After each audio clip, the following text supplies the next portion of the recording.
if you feel like you've hit rock bottom, you're constantly feeling anxious or depressed through your days, you are slowly losing friends, you feel alone and lost in your own self, I highly suggest you to watch this video because I've been feeling in that state too those days.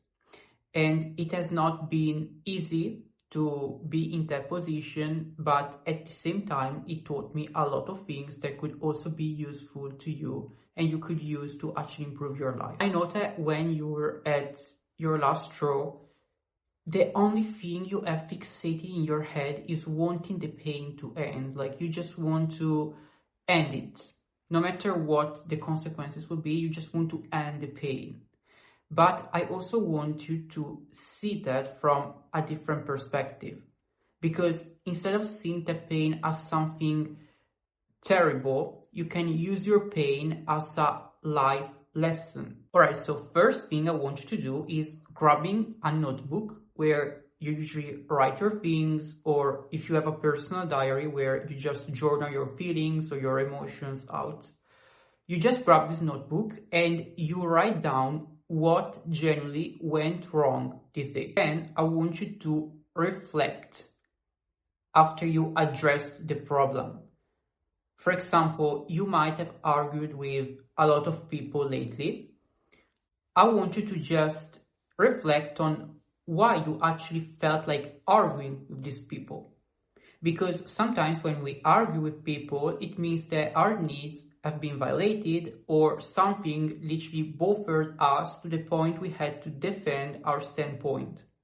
So I want you to just ask yourself why. After you finally reflected and you may have found a solution to that, I want you to extract the lesson that that thing wanted to teach you in order to move on with your life. You see, the thing is that most people stay stuck in the past. We stay stuck in the past, ruminating on negativity, ruminating on the bad things that happen to us, and it creates a lot of confusion inside of ourselves to the point we get lost in self-doubt and we start to question literally everything. We start to question our own thoughts, our own decisions. Everything doesn't make sense anymore and there's just confusion in the head.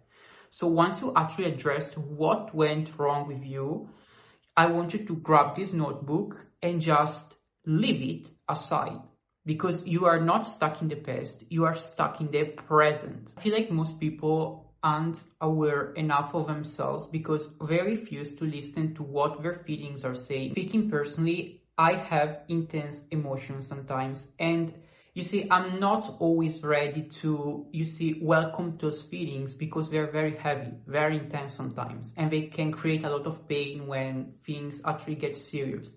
But I understand that if I want to improve and if I want to reach a higher state of consciousness, a higher state of self-esteem, I should also reflect on what those feelings are communicating to me in order to understand myself better and move on with my life. Second thing that you must do in order not to lose yourself in overthinking or doubting yourself constantly on repeat is asking yourself who you really are. Sometimes we literally lose the center with ourselves and we forget what our passions are, what our interests are, what we want to keep inside of our lives, what our goals really are. Sometimes we are not really accurate about those things and it ends up literally making confusion in our head. So it's crucial and important to remember and remind yourself who you really are as a person, what's your personality, what do you want to become, what people you want to keep in your life, in order to have a clearer vision of what you want for yourself. And I know that this is very hard sometimes, especially for me, because I have a lot of interests, I have a lot of passions. I changed a lot from the past to the present where I am now. Like, I survived a lot of versions of myself and I outgrew a lot of those versions. So I know that it is very hard to sometimes ask yourself who you really are because you might not know fully, but I want you to take this struggle because it's very important if you want to have a clearer vision for yourself. So I'm here to say that the main thing that I learned from this book that speaks about us hypersensitive people is that we should never, and I say never, lose the center with how we feel, with who we are as people, with what we are doing right now in the present. We should never lose the attention in our body. We should never neglect those feelings that come inside of our body. Because as hypersensitive people, we sometimes expose ourselves over our limits. And what happens is that we don't realize and we don't understand when we are exposing ourselves over our limits because we're used with that behavior. And it ends up us catching illnesses, being more vulnerable to stress, being just more out of touch with ourselves. It's really important that our perception, the way we interpret things, our focus on what we are doing right now in the present moment is always steady. We have this tendency of always privileging the other person. We have this tendency of just being attracted and drawn to external stimulus, but when it comes to ourselves, we neglect everything because we don't prioritize our well-being. And so this is the main thing to do as an hypersensitive. Remember that being a good person doesn't mean that you have to people please other people, doesn't mean that you have to neglect your needs just because the other person might feel bad, doesn't mean that you always have to be super sweet about everything. Being a good person means that first thing, you are good to yourself and you satisfy your needs and your desires.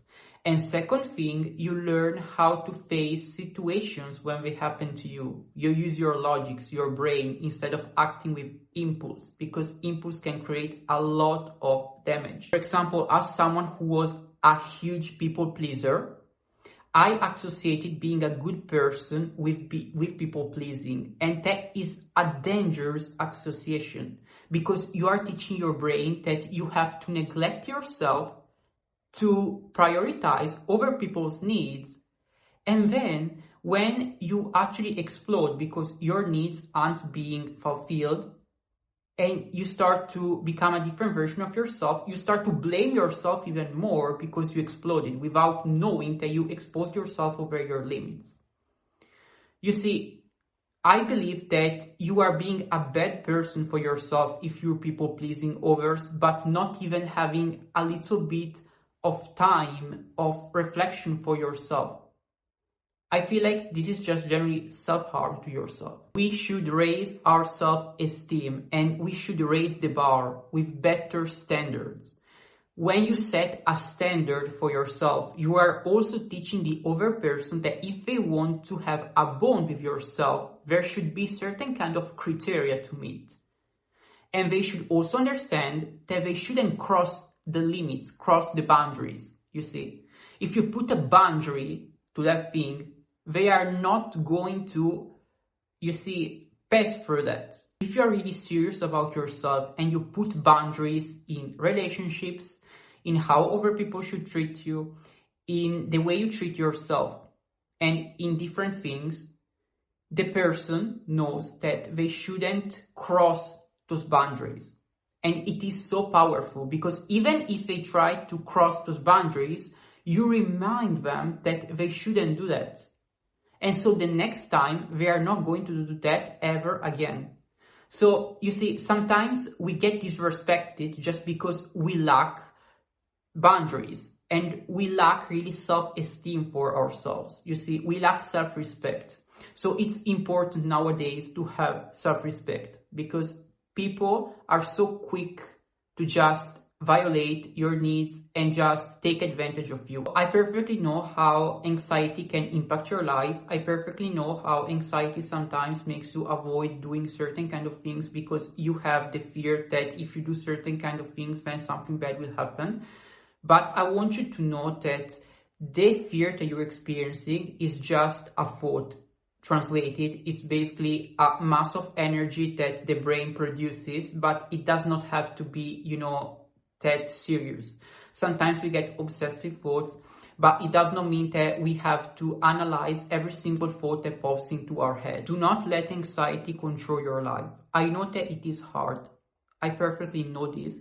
But if you're an individual who struggles with that, do not let it take your precious time and all of your efforts, all of your beautiful ways of expressing yourself. Just breathe and focus on the present. I hope that this video was useful. If you had such a hard time, I hope that you learned something. I find it so powerful that when we have something, when we really feel down, okay, we should always transmute this bad feeling into something that fuels our energy again, into something that makes us feel alive. Life is full of struggles sometimes, but if we are able to turn those struggles into masterpiece, this is when we are going to win every single time. We are going to be unstoppable. There's a lot of energy drainers in this world, but the most important thing sometimes is that we get our energy and our power back by just refocusing the center on ourselves and by engaging with our true passions, our true interests. I genuinely hope that you find healing and purpose again with you. Bye, guys.